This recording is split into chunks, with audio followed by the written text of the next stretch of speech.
Welcome! For this tutorial I'd like to show some recent improvements that make working with shapes much more efficient in LightStanza. So we'll start by opening up the Draw panel and add a simple box shape to model a walkway leading out from the front door.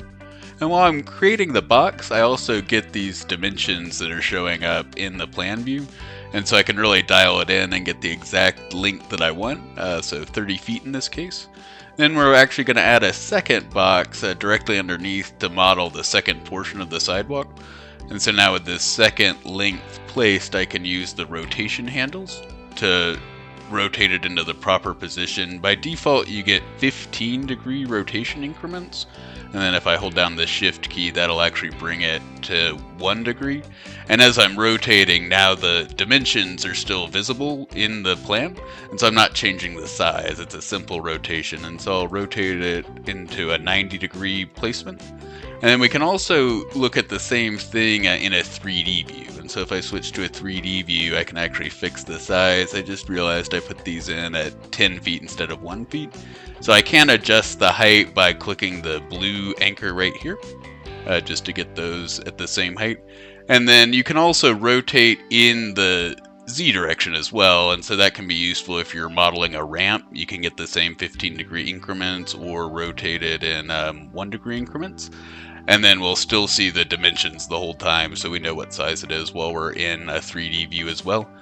So for this example, I'll just leave it flat at 0 degrees. LightStanza now also has the ability to select multiple shapes in one selection, and so for that we'll go back to our 2D lighting plan view. And with the modeling panels closed, if I window over my plan, I'll get a selection of everything that's contained in the window. So I got the shapes, the luminaires, and the calculation grids. Or if I first open the draw panel and select with the draw panel open, now I'll be limited to only rooms and shapes. And so I can grab these tables, and with those selected, I can also unlock the position and move them as a group, just to relocate them in one operation instead of having to select the tables one at a time. You can also delete them with them selected.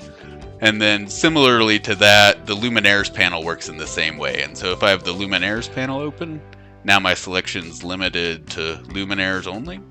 And then the calculation grids panel will allow me to only select calculation grids.